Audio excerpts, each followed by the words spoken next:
Hello there, I'm glad you decided to join me on this small quest. Today's quest involves a game I'd heard so many people sing its praises, saying that it was an essential play and one that people go back to time and time again. So it's been a bit of a bucket list game for me. So join me now as we take a short hike. Initially released in 2019, A Short Hike follows the story of Claire, a bird on holiday. She needs to make a phone call but has no cell phone reception. She's told the only place to get it is at the top of the mountain, so it's your job to assist Claire in getting there. Take any route you wish in this open world island by hiking, climbing, or even gliding. On her travels up to the summit, Claire will encounter other hikers, hidden treasures, and just generally take in the world around her. If cozy game was to be put as a single phrase in the English dictionary, then this game would be its definition. There's no time limits, no pressure to get up to the summit, and no enemies to worry about. This is just a leisurely stroll up a mountain at your own pace.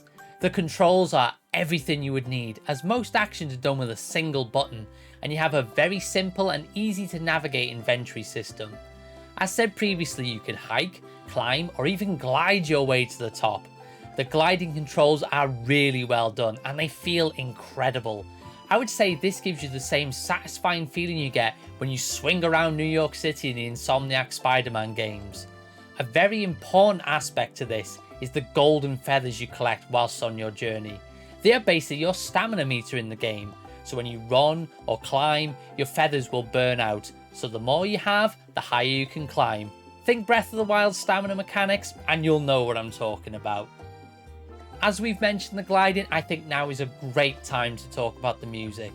Written by Mark Sparling, this music is playful and whimsical, which matches the game perfectly. As you traverse up the mountain, the music changes to match the landscape you're in.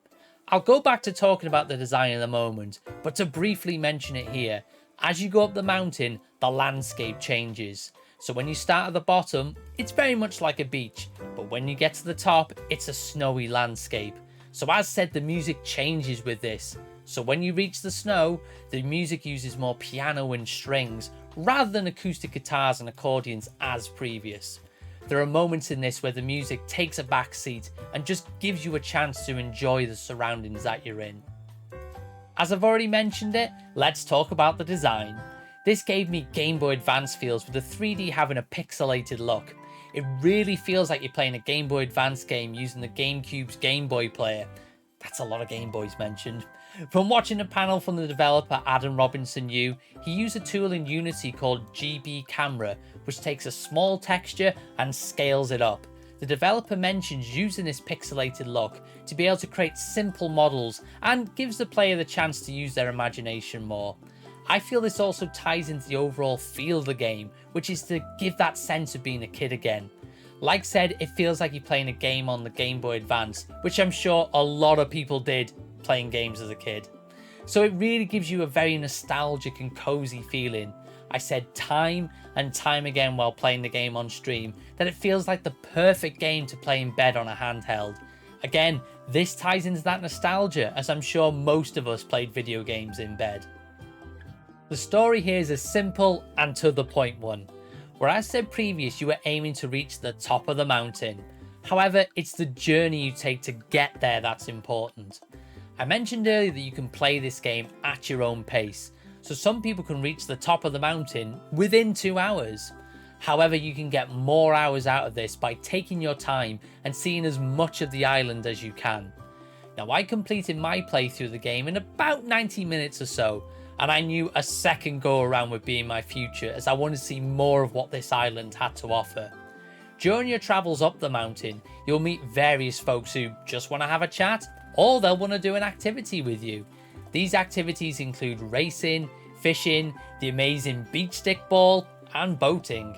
These moments during your adventure are so much fun, and in my opinion, some of the most wholesome moments in a video game I have ever experienced. If you haven't guessed by now, I loved my time with A Short Hike. I kept hearing about this so much after its launch in 2019, and I'm so glad that I finally played it. I agree with others in saying that this needs to be played by everyone at least once. You get a wonderful sense of nostalgia playing this, as it takes you back to an innocent time where you just go on little adventures as a kid and just explore the world around you. This innocence continues with the character interactions, as they will be the most wholesome you will ever experience in gaming. Wonderful music and visuals teaming with a great set of controls just leads to an experience that you'll want to do time and time again. So we've reached the summit of the video and the end of our look into A Short Hike.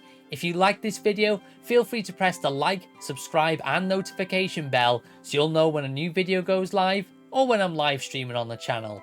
Have you played A Short Hike? If you have, let me know your thoughts in the comments. Thank you very much for watching. If you like games with all the feels, then check out this video here, as I can finally say, yes, I've played What Remains of Edith Finch. Thank you for watching, and I'll see you on the next quest.